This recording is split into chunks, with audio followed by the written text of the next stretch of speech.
سلامونه نیکی هیله احترامات مې ومنئ په دې هیله چې روغ او جوړ به وای. لکه څنګه چې تاسو پوهیږئ چې موږ د پیکسلاب مکمل کورس سٹارټ کړی دی. دا د کورس دریمه ویډیو ده. که چېرته مو زموږ مخکې دوه ویډیو چې نشر شوې دا ویډیو مو نه وي کتلې نو لطفا موږ لومړنۍ دوه ویډیو وګورئ. نو نن ورځ هم ډېر مهم درسونه دي. لاندنی اپشن تدریس او د پاسنی اپشن مو ویلې وي یا دوري مو کړي وه. پاسنی اپشن هم په لاندنی اپشن کې ډېرې موجود دي. بیا هم ځینې لاندنی اپشن دي د پاسنی اپشن سره تړلي دي. پاسنی اپشن کې هم راغلي دي. رسما په ویډیو باندې پیل کوو. که چېرته زموږ یوټیوب چینل ته نوي راغلي یئ زموږ یوټیوب چینل سره سبسکرایب کړئ. که چېرته زموږ ویډیو په فیسبوک باندې ګورئ نو لازما د خپل ملګرو سره یې شیر کړئ او لایک ورکړئ. نو ویډیو باندې کلیک او لومړی د لاندنی اپشن پاسنی اپشن مو تدریس کړي وي په مخکینی ویډیو کې. نو لاندنی اپشن چې دا سټایلش په دې باندې به تاسو کلیک وکړئ. کله مو چې کلیک وکړل د سیو اپشن په دې اپشن په وسیله کولی شئ چې خپل موبایل کې د کومه لیکنه تاسو ترسره کړې ده دا غواړئ چې خپل موبایل کې سیو کړئ نو دې اپشن په وسیله کولی شئ چې تاسو سیو کړئ په خپل موبایل کې. زه ورته سیو انتخاب کوم او اوکې باندې کلیک وکړئ. نو دا کومه لیکنه چې ترسره شوه دا تاسو سره خپل موبایل کې سیو وي.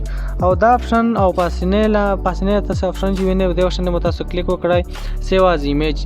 دغه اپشن او لاندنی د سیو اپشن دا یو رقم کار کوي. یعنی دې سیو په وسیله هم کولی شئ خپل موبایل کې دغه کوم د لیکنه چې سیو کوئ او دې اپشن په وسیله هم کولی شئ چې خپل موبایل کې سیو کوئ. زه ورته سیو ټو کلري په دې باندې تاسو کلیک وکړئ. نو دې اپشن په وسیله اپشن په وسیله کولی شئ چې کومه لیکنه چې تاسو ترسره کړې وي یا تمبینل جوړ کړی وي هر څه مو جوړ کړی وي په خپل موبایل کې سیو کولی شئ. نو دویم اپشن براوز په دې باندې به تاسو کلیک وکړئ. کله مو چې کلیک وکړل تاسو سره جوړ شوي ډیزاینونه دي. هر ډول ډیزاین چې تاسو وغواړئ خپل لیکنه ته یې ورکولی شئ. زه ورته دا ډیزاین انتخاب کوم.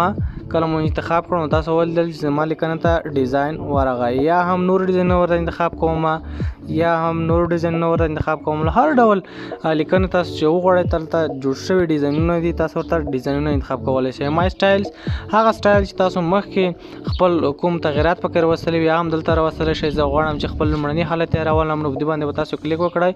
لومړني حالت ته دلته راغی. نو دویم اپشن ایډیټ اپشن د دې اپشن په وسیله کولی شئ چې په خپله لیکنه کې ایډیټ ترسره کړئ یا هم غواړئ چې لیکنه نور هم زیاته کړئ یا هم کوچنۍ کړئ یا هم غواړئ چې ډیلیټ کړئ.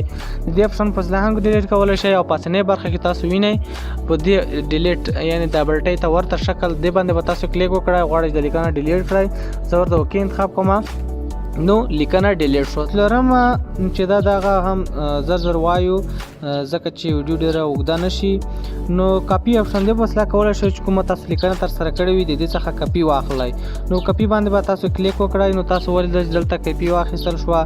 دا اپشن د پسنۍ برخه کې هم شته. دلته به تاسو دا باندې به کلیک وکړئ او د دویم اپشن کاپي په دې باندې به تاسو کلیک وکړئ. د دې اپشن په وسیله کولی شئ چې د پسنۍ اپشن په وسیله هم کولی شئ چې کاپي واخلئ. او لاندنی اپشن دلته کاپي کړې ده په دې اپشن په وسیله هم کولی شئ تاسو د خپل او کومه لیکنه ترسره کړې وي څخه کاپي واخلئ.